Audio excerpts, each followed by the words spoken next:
Today is day 172, the return of Ghosty. So I have this personal project of taking on more self-disclosure. Basically the idea of being more revealing in my writing about me personally. And the reason I'm doing that is just to see how embarrassing it can be and how many people will pay attention to that. Just kind of being fun about it. So I've been diving into personal topics that are a little bit embarrassing, but very real. And I've noticed that an interesting trend has occurred. I'm not alone. It's surprisingly how many people have the same thing going on. Even though I feel it's a personal issue, I realize that humanity is not all that different. It's kind of interesting. So on the subject of embarrassing topics, I wanted to broach the topic of imaginary friends from childhood. Yes, I had imaginary friends in childhood. In fact, I had quite a few of them. I had an army of them. Now, before you start judging me, I want to relate the top five, conclusions in modern day research.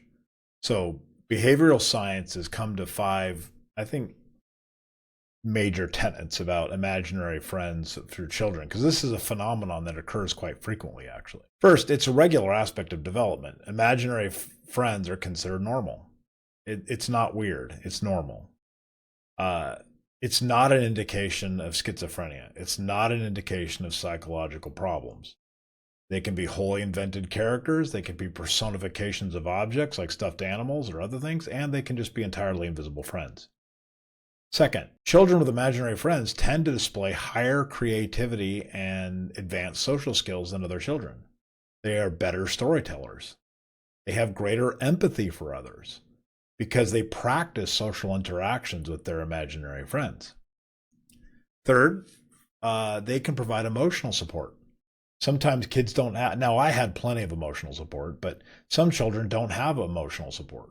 And they may not be comfortable sharing thoughts or ideas with others. So imaginary friends can provide that emotional support for them.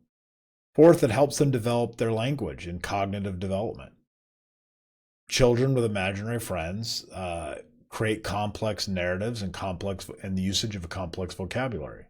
So as a consequence, they tend to have greater reading comprehension and other cognitive abilities than other children. Finally, they can help pave the way to real friendships. Now, the first four of those are something I can definitely see in my life. That definitely helped me. The last one, I always struggled with building friendships in school in my younger ages because I just was weird. Let's be honest.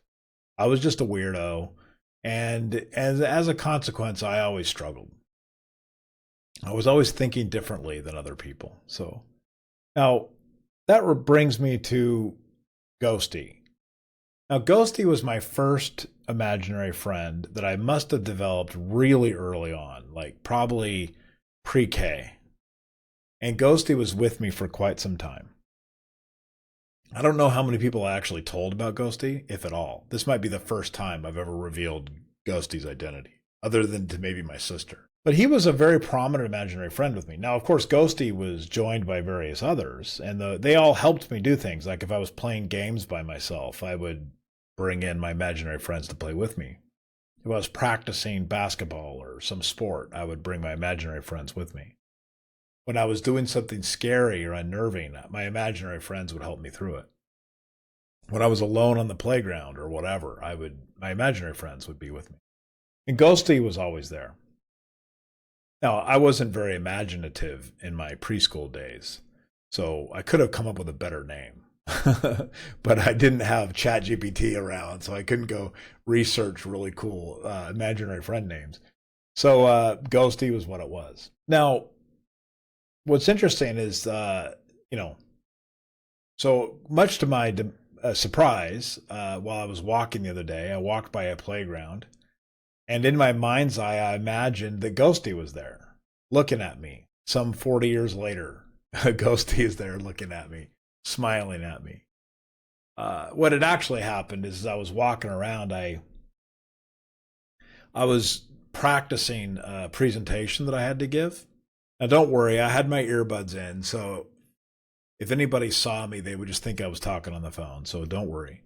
But I was listening. I was talking through my pitch, my presentation, or what I was going to say to this group of people.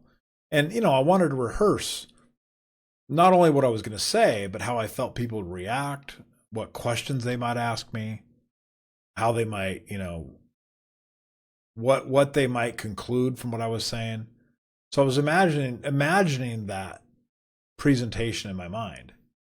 Well, that's when I started thinking about, well, this is a lot like when I was a child, because when I was a child, I would have these imaginary friends that I would run scenarios by just to test and gauge reactions from people. And I'd have various different types of personalities. Ghosty was always that, cool kid that I couldn't be. So I would run things past Ghosty to see how he would react in my mind. And so I thought, well, this idea of me giving this artificial presentation to an artificial group of people that I concocted in my mind is no different than that. So I'm thinking, why is it that imaginary friends are just a childhood thing? And I thought, well, actually, they're not. I was on a conference call a couple of days ago with an entrepreneur. And the entrepreneur was talking a lot about what he called his ICP. This refers to ideal customer profile. So he was envisioning what his ideal customer was like. And he could describe his ideal customer down to the very car that person drove. How much money was in their bank account, what they looked like, what cities they lived in. He was very descriptive about the customer that he was going after. And so I thought, an ICP doesn't sound that much different than an imaginary friend. In fact, the reason we create an ICP in business is because we want to do all the things that a kid does when they're developing their personality as a child. We want to know our ICP so that we can develop our business in a more mature fashion, because we want to develop our business around that customer profile. We want to improve our social message marketing by making sure our messaging appeals to a particular audience. We want to build in a support structure so that when our ideal customer comes into our company, we are providing them with all the things that customer would want. We're building better language and messaging and communications around the ICP.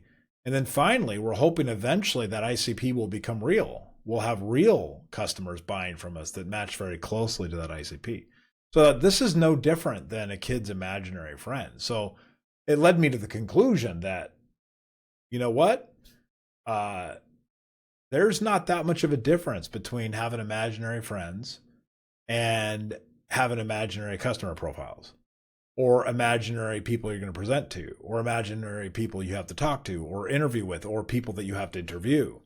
So yeah, this idea of imaginary friends is not such a bad idea at all. In fact, I think maybe as we got older, people are beating this down. Now, I remember when I lost Ghosty, when he disappeared, and it was right around middle school. And I remember, there was some kids that I wanted to be cool like them. So they were all wearing penny loafers. So I convinced my mom to let me buy penny loafers. So we went to Payless Shoe Source and we bought penny loafers. And then all the kids were listening to Bruce Springsteen.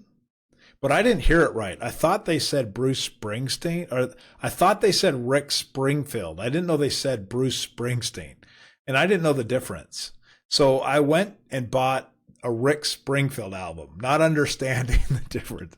I don't know. I got mixed up between Springfield and Springsteen. Well, that was really embarrassing because Springfield was not cool. Springsteen was cool. So I messed that up. But anyway, Ghosty was ashamed of me. He was like, how dare you comply with these? How dare you give in to the peer pressure and become like one of those preppy kids? So Ghosty bailed on me because he was no longer interested. Because, Ghosty was the cool kid. He was the cool kid wearing the Clash t-shirt or whatnot, right? So I missed out on that. So anyway, so Ghosty's finally come back into my life. It's been 50 years and Ghosty's now back.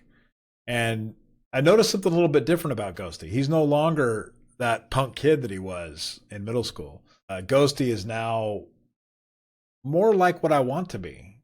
Ghosty's that ideal guy that person I want to be in 10, 15 years from now. So I'm very excited that I have welcomed Ghosty back in my life, and I would encourage you to utilize your imagination to create your ideal customer, your ideal investor, your ideal friend, your ideal whatever it happens to be. With that, I'll say thank you.